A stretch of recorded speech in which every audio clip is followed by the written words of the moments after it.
328 নম্বর কোর্সের 5 নম্বর ক্যান্ডিডেট আমি। সুতরাং বলতে পারেন 5 নম্বর সেলের অধিবাসী। তা আজকে আপনাদের মধ্যে আসতে পারি খুবই খুশি। এই কোর্স যে পরিচালনা করছেন গুরুজি সফলতার সঙ্গে 39 ঘন্টা, প্রথম দিন 10 ঘন্টা, পরের দিন 10 ঘন্টা, তারপরের দিন 11 ঘন্টা, আজকে 8 ঘন্টা। সুতরাং অবাক লাগছে, এটা বিরাট মানুষ কেমন করে এই স্পেল বাউন্ড হয়ে সমস্ত লোককে, এই 1-1.5 লোককে স্পেল বাউন্ড করে রাখেন শুধু কথার মাধ্যমে, যেটা শকর আলহামদুলিল্লাহ। প্রথমে আল্লাহ রসুলের কথা, এটা আমাকে খুবই কি বলবো, আমাকে খুবই মোহিত করেছে, উজ্জীবিত করেছে। এবং সব থেকে ইন্টারেস্টিং যেটা, যে মেডিকেল ম্যান আমি জানি যে লক্ষ কোটি নিউরন এই যে ইনঅ্যাক্টিভ বসে থাকে, এই যে কাজ করে না, এগুলোকে কাজে লাগাতে হয় কী করে, এইটা তিনি প্রত্যেক লেকচারে প্রত্যেক কথার মধ্যে তুলে ধরেছেন। এইটাই আমার অবাক লাগছে। মানুষ যে নিজেকে নিজের কাছেই হেরে দেয়, যে আমি এটা পারবো না, এটা করবো না, এটা হবে না, এটা জানি না, ইত্যাদি ইত্যাদি। এই যে নেগেটিভ লোকগুলোকে আমার কিছুতেই পছন্দ হয় না, এবং গুরুজিও পছন্দ করেন আমি জানি। তা না হলে এত লোক কেন তার কথা শুনবে। এক বেদুইন গালি দিচ্ছিল রসুল্লাহকে, এবং রসুল্লাহ মিচমিচ করে হাসছিলেন। কিছুক্ষণ বাদে হযরত আবু বকর পাশে এসে হাজির হলেন, বলে রসুল্লাহ এই লোকটা গালি দিচ্ছে, আপনি কিছু বলছেন না, ব্যাপারটা কি? রসুল্লাহ কিছুই বললেন না, হি ইন্টারভিন, এবং সে বেদুইনকে গালি দিতে লাগলো। তুমি রসুল্লাহর মতো লোকের সঙ্গে কী বেয়াদবি করছো, ইত্যাদি ইত্যাদি। একটুবারেই বেদুইন যখন চুপ করলো, রসুল্লাহ হাসলেন আর বললেন, দেখো এতক্ষণ তুমি আমাকে, ও গালি দিচ্ছিল, এক ফেরেশতা বসে লিখছিলেন ওর এগেনস্টে আর আমার পক্ষে, তুমি যেই আসলে ইন্টারভিন করলে ফেরেশতা চলে গেলেন। সুতরাং গুরুজির এই সমস্ত রাগ এবং কথা যে বর্ণনার মধ্যে দিয়ে গুরুজি আমাদের মাথায় ঢুকালেন, সেটা আমার মনে হচ্ছে যে কোনো লোকে আমার মতো একটা নিজে এখন পজিটিভ থেকে আরও সুপার পজিটিভ হওয়ার চেষ্টা করা উচিত। কী বলে? কোয়ান্টাম মেথড কী করলে লোক ভালো হয়, কত লোক কত ভালো ভালো কথা বললো, তার যে ভালো হয় না ইত্যাদি। এই অসুখ 15 বছর, 20 বছর, 30 বছর সারা জীবনের সঙ্গী। কারণ একটাই, কারণ আমাদের রোগের অধিকাংশটাই 75% মনোদহী, আর বাকি 25% ফিজিক্যাল। সুতরাং ফিজিক্যাল এই ডিসেবিলিটির বাদ দিয়ে এত লোকগুলোকে ভালো করার জন্য খালি ওষুধ দিয়ে তো মানুষ ভালো হয় না।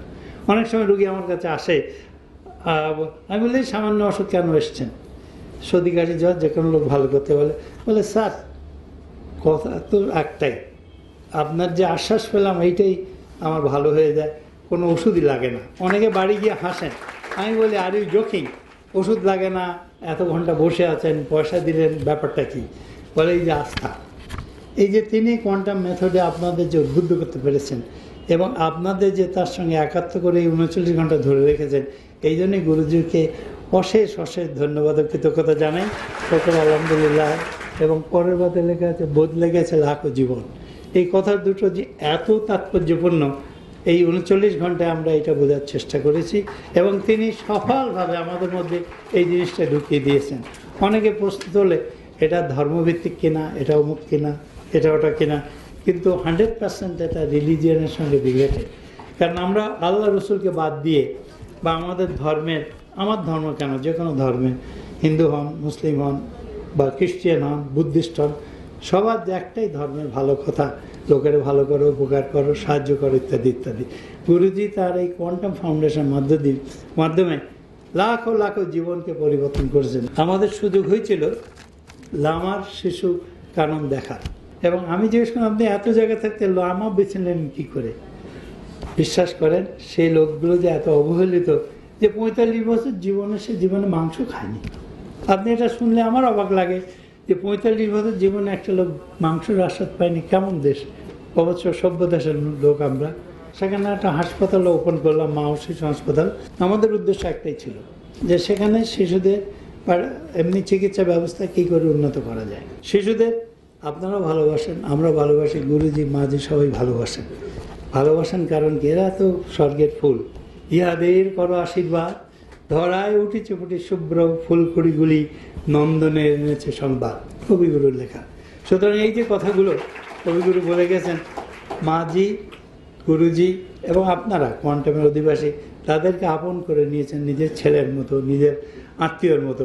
এই জন্য গুরুজিকে আমি অসংখ্য ধন্যবাদ আপনাদের পক্ষ থেকে, আমার পক্ষ থেকে জানাই, যাতে তার এই শুভ কাজ বজায় থাক এবং আমরা তাকে সাহায্য করে আমরাও সওয়াবের ভাগী হতে পারি। গুরুজির এই কাজে আপনারা সবাই এগিয়ে আসেন। আমরা অনেক সময় অনেক জায়গায় জাকাত দিই, অনেকে লাখ লাখ টাকা দেয়, তার কিছু অংশকে আমরা এখানে দিতে পারি না। কারণ যে ভালো কাজ করছে তার কাজে সাহায্য করলে লোকে উপকৃত হবে, আল্লাহ তো একই সওয়াব আপনাকে দেবেন তার মধ্যে দিয়ে।